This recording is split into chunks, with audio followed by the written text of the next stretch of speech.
What's going on, guys? Welcome back to the channel. Welcome back to another episode of Grey Man Operations. Today is the much requested video where I compare, is compare the right word? I look at the differences, maybe that's the better way, between Glock and Canik.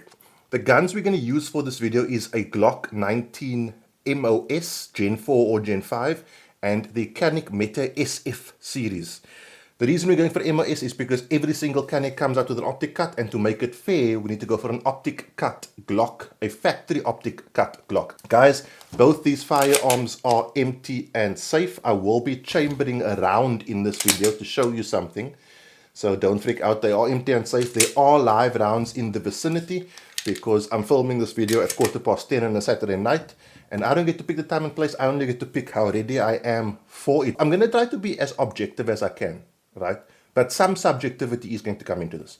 So let's start off with price, because that's generally one of the biggest barriers to entry when purchasing a firearm. In the category of how much you pay and what you get for what you're paying for, the Canik outweighs the Glock by, I hate to say this, a country mile. You get a lot more stuff for a lot cheaper. The Canik Meta SF series of firearms in South Africa at the time of filming costs 11,899 Rand. Now, what do you get for your 11,899 Rand? So, you're going to get an optic cut firearm that's cut for the Shield RMSC footprint. You're going to get steel front and rear sights. The version that you would buy if you buy the modern SF will have a slight trigger guard undercut like this one does. And if you can, I don't know while that's showing up. It's not super pronounced, but there is definitely a dual trigger guard undercut. This is a slightly older generation, still available, but slightly older generation. So it doesn't have the undercut, but we're talking about the more modern generation. And I'm going to be comparing a modern Glock 19 as well. You get a striker status indicator. That's that little red dot over there. So with an empty firearm, your striker status indicator is that. Okay, if we wrap the slide and reset everything, you'll see it's visible. Then you're also going to get a loaded chamber indicator. So as you can see, the top of this gun is currently completely flat. If I chuck some rounds in there, you will see now it stands up. That you can actually feel. Okay, you don't physically have to see it, you can actually feel it. That is a loaded chamber indicator. Okay, let's just show you again. Empty. And as you can see, that sucker is flush. Now, you do also get a Canik mag well with your Canik Meta SF, and then a spare mag as well, obviously. The modern Glock 19 Gen 5 MOS in South Africa at the time of filming is going to cost you around 16,650 Rand. For that, you will get an MOS cutout, which I'm going to talk to you about in a second, and a spare mag. Obviously, extra little cleaning extras with both guns, but it's not really, I'm not really going to be super concerned about that. Now, let's talk about that optic cutout. Now, before we go further, guys, if you are a patron, this month of May, I'm giving away a Hollow Sun red dot on Patreon to one of my patrons. I might actually give away another one in June. The response has been so great. If you want to join on Patreon, it's the first link in the video description below if you're watching on YouTube. If you're watching on Facebook, Instagram, it's the first comment. The Glock MOS system, believe this or not, is probably one of the better optic systems out there. And the reason I said, especially for someone like myself, now don't freak out. I know people have had issues with it. Okay, but what it allows you to do is fit just about any optic. You can see there's a plate below this optic. 99.9% of optic manufacturers will make an optic, that fits one of those plates.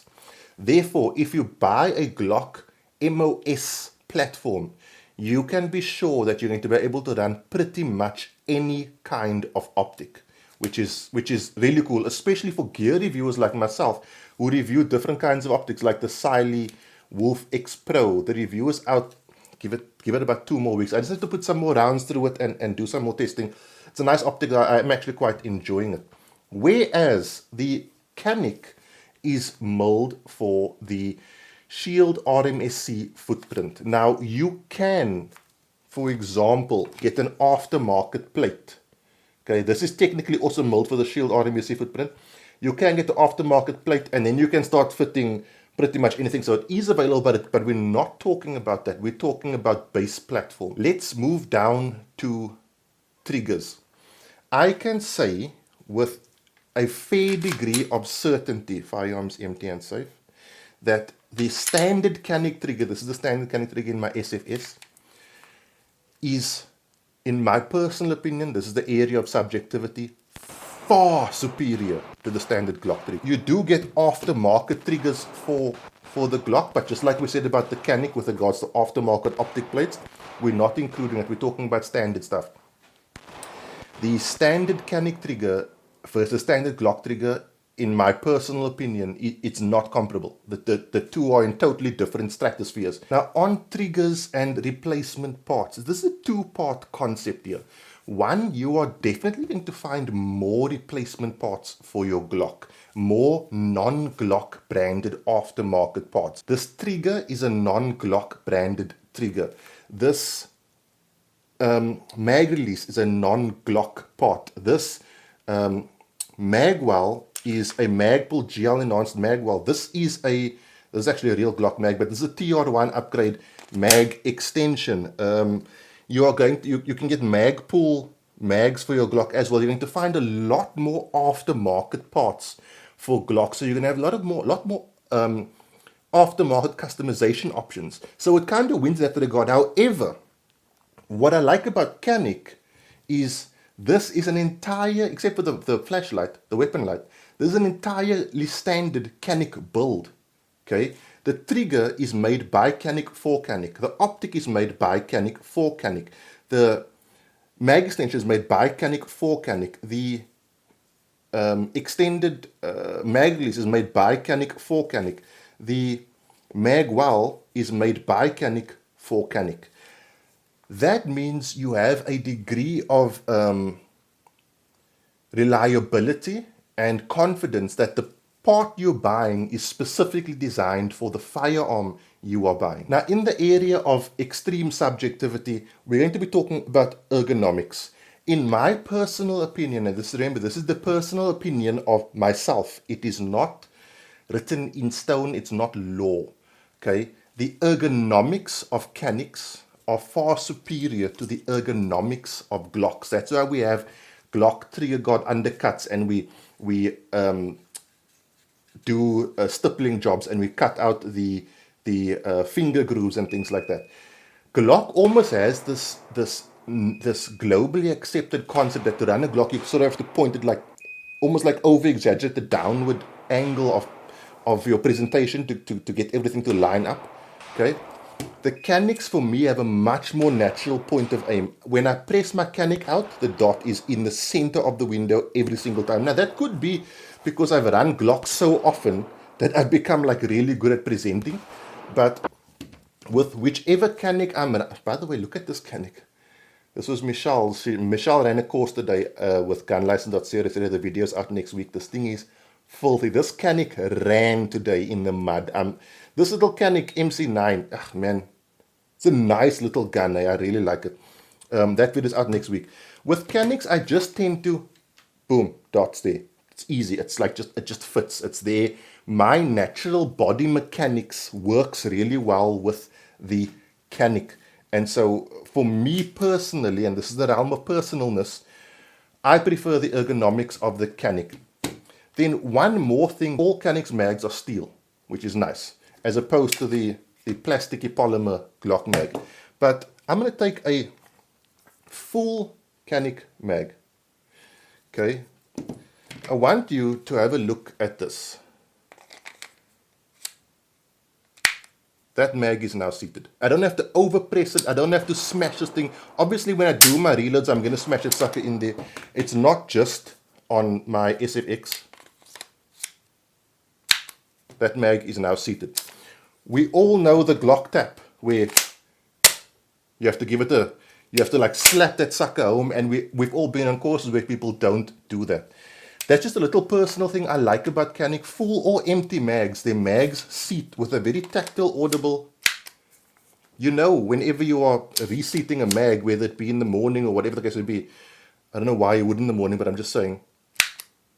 It's just a little thing that I really like, that I feel is an optimization. Is it a deal breaker? No, but Canik just strikes me right now as a more optimized, out-of-the-box firearm. If someone were to ask me right now for my money, what am I buying? A compact Glock or a compact Canik? I'm not a rich man, so I'm going to buy a compact Canik because I'm getting more for my money. The subjective things about Canik are better than the subjective things about Glock for me. However, guys, if you own either of these pistols, you own an incredible firearm. Canik have a long way to go to have that level of pedigree of Glock, but I'm talking about if you ask me today in 2024, which of these two am I buying? I'm going to be buying the Canik. Guys, those are my views and opinions. They are my personal opinion. Remember, everything on this channel is an opinion. Nothing's a recommendation. You take from this what you want to take from this. If you do ask me which I like the most, I'm just going to send you this link to this video. Next week, Michelle's on the channel showing you that course she ran today. It was great stuff. It was in the rain. It was awesome.